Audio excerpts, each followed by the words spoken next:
ತವರು ನೆಲದಲ್ಲಿ RCB royal Challengers Bangalore ಮತ್ತೆ ಮುಗ್ಗುರಿಸಿದೆ. RCB ಸೋಲ್ತು ಅಂತ ಹೇಳಿ ಬೇಜಾರಾಗಬೇಕು ಅಥವಾ ನಮ್ಮ ಕನ್ನಡಿಗ ಅದ್ಭುತವಾದಂತ ಪ್ರದರ್ಶನ ಮಾಡ್ದ ಅಂತ ಹೇಳಿ ಹೆಮ್ಮೆ ಪಡಬೇಕು. ಈ ಎರಡರ ಮಧ್ಯದಲ್ಲಿ ನಿಜವಾಗ್ಲೂ ಕೂಡ ನಾವೆಲ್ಲರೂ ಕೂಡ RCB ಫ್ಯಾನ್ಸ್ ಇದೀವಿ. ಯಾಕಂದ್ರೆ RCB ಫ್ಯಾನ್ಸ್ ಯಾವಾಗ್ಲೂ ಕೂಡ ಲಾಯಲ್ ಆಗಿರ್ತೀವಿ, RCB ಗೆಲ್ಬೇಕಂತಾನೆ ಬಯಸ್ತೀವಿ. ಆದ್ರೆ ಒಂದು ವಿಚಾರ, ನಿನ್ನೆ ಚಿನ್ನಸ್ವಾಮಿ ಸ್ಟೇಡಿಯಂನಲ್ಲಿ ಬಂದಂತ ಅಭಿಮಾನಿಗಳು ಎಲ್ಲರೂ ಕೂಡ RCB ಸೋಲ್ತು ಅಂತ ಹೇಳಿ ಬೇಜಾರಾಗಿದ್ ನಿಜ. ಆದ್ರೆ ನಮ್ಮ ಕನ್ನಡಿಗ ಅದ್ಭುತವಾದಂತ ಬ್ಯಾಟಿಂಗ್ ಮಾಡಿದ್ದಾರೆ. ನಮ್ಮನ್ನ ಅಂದ್ರೆ KL ರಾಹುಲ್ ನನ್ನನ್ನ ಯಾಕೆ ನೀವು RCBಗೆ ತೆಗೆದುಕೊಂಡಿಲ್ಲ ಅನ್ನೋದನ್ನ ಮತ್ತೊಮ್ಮೆ ತಮ್ಮ ಬ್ಯಾಟಿಂಗ್ ಮೂಲಕ ಹೇಗೆ ನಾನು ಅದ್ಭುತವಾಗಿ ಆಡಬಲ್ಲೆ ಅನ್ನೋದನ್ನ ಮತ್ತೊಮ್ಮೆ ಸಾಬೀತುಪಡಿಸುವಂತ ಕೆಲಸನೂ ಕೂಡ ಮಾಡಿದ್ದಾರೆ. ವಿನ್ನಿಂಗ್ 6 ರನ್ ಹೊಡೆದ ನಂತರ ನಿಮಗೆ ನೋಡ್ಬೋದು, ಇದು ನನ್ನ ಗ್ರೌಂಡ್, ಇದು ನನ್ನ ರಾಜ್ಯ, ನಾನು ಈ ಹೋಮ್ ಗ್ರೌಂಡ್ ಅಲ್ಲಿ ಹೇಗೆ ಆಡಿದ್ದೀನಿ ನೋಡಿ, ಈಗಲಾದ್ರೂ ನೀವು RCB ಅವರು ಮುಂದಿನ ಇದರಲ್ಲಿ RCBಯಲ್ಲಿ ನೀವು ಅವಕಾಶ ಮಾಡಿಕೊಡಿ ಅನ್ನೋ ರೀತಿಯಾದಂತ ಫೀಲ್ ಅನಿಸ್ತು. RCBಯ ಫ್ಯಾನ್ಸ್ಗೂ ಕೂಡ ಬಹುಶಃ ಹಾಗೆ ಅನ್ಸಿರ್ಬೋದು. KL ರಾಹುಲ್ನ ನಿನ್ನೆ RCB ಫ್ಯಾನ್ಸ್ ಸಾಕಷ್ಟು ಜನ ಅಸಮಾಧಾನಗೊಂಡಿರ್ಬೋದು, ಕನ್ನಡಿಗನೇ ನಮಗೆ ವಿಲನ್ ಆಗ್ಬಿಟ್ಟ ಅಂತ ಹೇಳಿ. ಬಹುಶಃ KL ರಾಹುಲ್ ಆಡದೇ ಇದ್ರೆ ನಿಮಗೆ ಮ್ಯಾಚ್ನ ಗತಿನೇ ಟರ್ನ್ ಆಗ್ತಾ ಇತ್ತು. ಯಾಕಂದ್ರೆ ನಿಮಗೆ ಡೆಲ್ಲಿ ಕ್ಯಾಪಿಟಲ್ಸ್ ಮೊದಲ 3 ವಿಕೆಟ್ ಏನಿದೆ ಬಹಳ ಬೇಗನೆ ವಿಕೆಟ್ಗಳು ಉದುರಿದ್ವು. ಅದರಲ್ಲೂ ಕೂಡ 54ಕ್ಕೆ ಆಲ್ಮೋಸ್ಟ್ 4 ವಿಕೆಟ್ ಹೋಗಿದ್ವು. ಆ ನಂತರ KL ರಾಹುಲ್ ಮತ್ತು ಸ್ಟಾಪ್ಸ್ ಆಡಿದಂತ ರೀತಿ ಏನಿದೆ ಅದು ಅದ್ವಿತೀಯ. ಯಾಕಂದ್ರೆ 111 ರನ್ ಪಾರ್ಟ್ನರ್ಶಿಪ್ ಅಲ್ಲಿ ಅದು ಅಜೇಯ ಆಟ ಆಡಿರೋದು. ನಿಮ್ಗೆ ಆಶ್ಚರ್ಯ ಆಗತ್ತೆ, ಬಾಲ್ ಟು ರನ್ ಎಲ್ಲದೂ ಕೂಡ ಡಬಲ್ ಇದ್ದಿದ್ದು.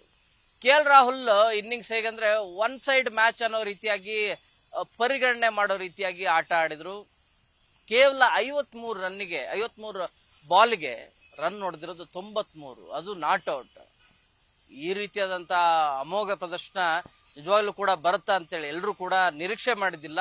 ಅಂತ ಅದ್ಭುತವಾದಂತ ಆಟ ಆಡಿದ್ರು. ನಿಮಗೆ ಆಶ್ಚರ್ಯ ಆಗ್ಬೋದು, ಟಾಸ್ ವಿನ್ ಬಹಳ ಇಂಪಾರ್ಟೆಂಟ್ ಆಗುತ್ತೆ ಅಂತ ಹೇಳಿ ನಿನ್ನೆ ವಿಡಿಯೋದಲ್ಲೂ ಕೂಡ ಹೇಳಿದ್ದೆ. ಬಟ್ ಟಾಸ್ ಅಲ್ಲಿ ವಿನ್ ಆಗ್ಲಿಲ್ಲ. ಸೊ ಈ ಹಿನ್ನೆಲೆಯಲ್ಲಿ ಬ್ಯಾಟಿಂಗ್ ಮಾಡಿದಂತ RCB ಮೊದಲ 3 ಓವರ್ಗೆ ನಿಮಗೆ ಆಶ್ಚರ್ಯ ಆಗ್ಬೋದು, ಮೊದಲ 3 ಓವರ್ಗೆ ಹೈಯೆಸ್ಟ್ ರನ್ ಅಂದ್ರೆ 50 ರನ್ 50+ ರನ್ ಅನ್ನ ಹೊಡೆದಿದ್ದು. 6 ಓವರ್ಗೆ 64 ರನ್ ಅನ್ನ ಗಳಿಸಿದೆ RCB, ಅದು 1 ವಿಕೆಟ್ಗೆ. 3 ಓವರ್ಗೆ 50 ರನ್ ಅತಿ ಸ್ಪೀಡ್ ಆಗಿ ರನ್ ಬಂತು. ನಿಮಗೆ ಸಾಲ್ಟ್ ಯಾವ ರೀತಿಯಾಗಿ ಅದ್ಭುತವಾಗಿ ಆಟ ಆಡ್ತಿದ್ರು ಅಂದ್ರೆ 4-6-4 ಈ ರೀತಿಯಾಗಿ. ಇನ್ನು KL ರಾಹುಲ್ ಕೂಡ ಒಳ್ಳೆ ಲಯದಲ್ಲೇ ಇದ್ರು. ಆದ್ರೆ ಯಾವಾಗ ಸಾಲ್ಟ್ ರನ್ಔಟ್ ಆದ ನಂತರ ಆ ಪರಿಸ್ಥಿತಿನೇ ಚೇಂಜ್ ಆಗ್ತಾ ಹೋಯ್ತು. ಆ ನಂತರ ಬಂದಂತ ಲಿವಿಂಗ್ ಸ್ಟೋನ್ ಕೂಡ ಹೆಚ್ಚು ಹೊತ್ತು ನಿಲ್ಲೋದಿಲ್ಲ, ಅವರು ಕೂಡ ಬೇಗನೆ ಔಟ್ ಆಗ್ತಾರೆ. ಪಟ್ಟಿದಾರ್ ಒಂದ್ ಸ್ವಲ್ಪ ಕ್ಯಾಪ್ಟನ್ಸಿ ಆಟವನ್ನ ಆಡ್ಲಿಕ್ಕೆ ಮುಂದಾಗ್ತಾರೆ. 25 ರನ್ ಗಳಿಸ್ಲಿಕ್ಕೆ ಮಾತ್ರ ಸಾಧ್ಯ ಆಗ್ತಾರೆ. ಆ ನಂತರ ಜಿತೇಶ್ ಶರ್ಮಾ, ಯಾಕಂದ್ರೆ ಕಳೆದ ಮ್ಯಾಚ್ ತವರು ನೆಲದಲ್ಲಿ ನಡೆದಂತ ಮ್ಯಾಚ್ ಅಲ್ಲಿ ಜಿತೇಶ್ ಶರ್ಮಾ ಮತ್ತು ಲಿವಿಂಗ್ಸ್ಟನ್ ಅದ್ಭುತವಾದಂತ ಬ್ಯಾಟಿಂಗ್ ಅನ್ನ ಮಾಡಿದ್ರು. ಆದ್ರೆ ಈ ಬಾರಿ ಇಬ್ರು ಕೂಡ ಫೇಲ್ಯೂರ್ ಆಗ್ತಾರೆ. ಈ ಹಿಂದೆ ಟಿಮ್ ಡೇವಿಡ್ ಏನಿದ್ದಾರೆ, ಈ ಹಿಂದಿನ ಮ್ಯಾಚ್ ಅಲ್ಲೂ ಕೂಡ ಬೆಂಗಳೂರಲ್ಲಿ ನಡೆದಂತ ಮ್ಯಾಚ್ ಅಲ್ಲಿ ಫಾಸ್ಟೆಸ್ಟ್ ರನ್ ಅನ್ನ ನೋಡಿದ್ರು. ಈ ಸರಿನೂ ಕೂಡ, ಯಾಕಂದ್ರೆ ನಿಮಗೆ ಆಶ್ಚರ್ಯ ಆಗ್ಬೋದು, 17 ಓವರ್ ಆಗಿದೆ, ರನ್ ಎಷ್ಟಿದೆ ಅಂತ ನೋಡಿದ್ರೆ ನಿಮಗೆ 125 ರನ್ ಏನೋ ಇತ್ತು 3 ಓವರ್ ಅಲ್ಲಿ. ಅದರಲ್ಲೂ ಕೂಡ ಕೊನೆ 2 ಓವರ್ ಅಲ್ಲಿ ಟಿಮ್ ಡೇವಿಡ್ ಶಾಟ್ ಹೊಡೆದೇ ಇದ್ರೆ 163 ರನ್ ಆಗ್ಲಿಕ್ಕೆ ಆಗ್ತಾನೆ ಇದ್ದಿದ್ದಿಲ್ಲ. 7 ವಿಕೆಟ್ ಕಳ್ಕೊಂಡು 163 ರನ್ ಗಳಿಸ್ಲಿಕ್ಕೆ ಮಾತ್ರ ಸಾಧ್ಯ ಆಯ್ತು. ಆರಂಭದ ಅಮೋಘ ಪ್ರದರ್ಶನ ನೋಡ್ತಾ ಹೋದ್ರೆ RCB ಎಲ್ಲ ಫ್ಯಾನ್ಸ್ ಅಂತೂ ಫುಲ್ ಖುಷಿ ಆಗ್ಬಿಟ್ಟಿದ್ರು. ಯಾವಾಗ ಕೊಹ್ಲಿ ಔಟ್ ಆದ್ರು ಪಿನ್ ಡ್ರಾಪ್ ಸೈಲೆನ್ಸ್, ಒಬ್ರು ಕೂಡ ನಿಮ್ ಪಿನ್ ಬಿದ್ರು ಕೂಡ ಸೌಂಡ್ ಆಗ್ತಾ ಇತ್ತು. ಆ ರೀತಿಯಾದಂತ ಸೈಲೆನ್ಸ್, ಕೊಹ್ಲಿ ಔಟ್ ಆಗ್ಬಿಟ್ರಲ್ಲ ಅಂತ ಹೇಳಿ ಬಹಳಷ್ಟು ಸಂಖ್ಯೆಯಲ್ಲಿ ಎಲ್ಲ ಅಭಿಮಾನಿಗಳೆಲ್ಲರೂ ಕೂಡ ಬೇಸರ ಆದ್ರು. ಒಳ್ಳೆ ಸ್ಕೋರ್ ಬರುತ್ತೆ ಅಂತೇಳಿ, ಯಾಕಂದ್ರೆ ಓಪನಿಂಗ್ ಪೇರ್ ಏನಿದೆ ಒಳ್ಳೆ ಸ್ಕೋರ್ ಅನ್ನ ತಂದ್ಕೊಟ್ಟಿತ್ತು. ಮಿಡ್ಲ್ ಆರ್ಡರ್ ಅಲ್ಲಿ ಫೇಲ್ಯೂರ್ ಅನ್ನ ಕಾಣಿಸ್ತು. ಬಟ್ ಕೊನೆ ಆರ್ಡರ್ ಅಲ್ಲಿ ನಿಮಗೆ ಫಿನಿಷರ್ಸ್ ಏನಿದ್ದಾರೆ, ಟಿಮ್ ಡೇವಿಡ್ ಅದ್ಭುತವಾದಂತ ಬ್ಯಾಟಿಂಗ್ ಮಾಡಿದ್ರು. ಲಿವಿಂಗ್ಸ್ಟನ್ ಒಂದಷ್ಟು ರನ್ಸ್ ಅನ್ನ ಗಳಿಸಿದ್ರೆ, ಒಂದು 30+ ರನ್ ಗಳಿಸಿದ್ರೆ ಮ್ಯಾಚ್ ನ ಗತಿ ಬದಲಾಗುವಂತ ಸಾಧ್ಯತೆಗಳೇ ಹೆಚ್ಚಾಗಿ ಕಂಡು ಬರ್ತಾ ಇತ್ತು. ಬಟ್ ಸೇಮ್ ಈ ಹಿಂದಿನ ಮ್ಯಾಚ್ಗೂ ಕಂಪೇರ್ ಮಾಡಿದ್ರೆ ಈ ಮ್ಯಾಚ್ಗೂ ಕಂಪೇರ್ ಮಾಡಿದ್ರೆ ಹೆಚ್ಚಿನ ಡಿಫ್ರೆನ್ಸ್ ಏನಿಲ್ಲ ಸ್ಕೋರ್ ಅಲ್ಲಿ. ಫಸ್ಟ್ ಡೌನ್ನೇ ಏನು ಫಸ್ಟ್ಗೆ ಬ್ಯಾಟಿಂಗ್ ಮಾಡಿದ್ದು ಆಲ್ಮೋಸ್ಟ್ 160 ಪ್ಲಸ್ ರನ್ ಅನ್ನು ಮಾತ್ರ ಗಳಿಸ್ಲಿಕ್ಕೆ RCB ಸಾಧ್ಯ ಆಯಿತು. ಬಟ್ ನಮ್ಮಲ್ಲಿ ಬಾಲಿಂಗ್ ಅಲ್ಲೂ ಕೂಡ ಮೊದಲಲ್ಲಿ ನಿಮ್ಗೆ ಆಶ್ಚರ್ಯ ಆಗುತ್ತೆ, 3 ವಿಕೆಟ್ 2 ವಿಕೆಟ್ ಇಮಿಡಿಯೇಟ್ ಆಗಿ ಹೋಗುತ್ತೆ, ಆನಂತರ 2 ವಿಕೆಟ್ಗಳು ಇಮಿಡಿಯೇಟ್ ಆಗಿ ಹೋಗುತ್ತೆ. 4 ವಿಕೆಟ್ ನಂತರ ನಿಮಗೆ KL ರಾಹುಲ್ ಆಡಿದಂತ ರೀತಿ ಏನಿದೆ ಅದು ಅಮೋಘ. ಅದು ನೀವು ನೋಡಿ, ನೀವು ಇಂದಿನ ಮ್ಯಾಚ್ ಅಲ್ಲಿ ಡುಪ್ಲೆಸಿ ಇರೋದಿಲ್ಲ ಓಪನರ್ ಆಗಿ.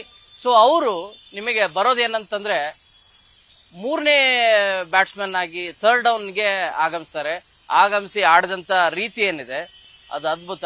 ಸೊ ಮ್ಯಾಚ್ ಹೀಗೆ ಡೆಕ್ಕನ್ ನಿಮಗೆ ಡೆಲ್ಲಿ ಕ್ಯಾಪಿಟಲ್ಸ್ ಅದ್ಭುತವಾದಂತ ಗೆಲುವನ್ನು ಸಾಧಿಸಿದೆ. ಒಂದೇ ಒಂದನ್ನ ಸೋಲನ್ನು ಕೂಡ ಕಂಡಿಲ್ಲ. RCB ಪದೇ ಪದೇ ತನ್ನ ತವರಿನೆಲದಲ್ಲಿ 2 ಮ್ಯಾಚ್ ಅನ್ನ ಸೋಲನ್ನ ಕಂಡಿದೆ. ಆದ್ರೆ ಹಾಗಂತೇಳಿ RCB ಈ ಸರಿ ಚಾನ್ಸಸ್ ಇಲ್ವಾ ಅಂತಂದ್ರೆ ಇಲ್ಲ, ಖಂಡಿತವಾಗಿ ಕೂಡ ಚಾನ್ಸ್ ಇದೆ. ಅದ್ಭುತವಾದಂತ ಬ್ಯಾಟಿಂಗ್, ಮೊದಲು ಫುಲ್ ಫೈರ್ ರೀತಿಯಾದಂತ ಬ್ಯಾಟಿಂಗ್ ಪ್ರದರ್ಶನ ಮಾಡಿದ್ದು, ಬೌಲಿಂಗ್ ಅಲ್ಲೂ ಕೂಡ ಓಪನಿಂಗ್ ಅಲ್ಲಿ ಉತ್ತಮವಾದಂತ ಬೌಲಿಂಗ್ ಅನ್ನು ಕೂಡ ಮಾಡಿದ್ರು.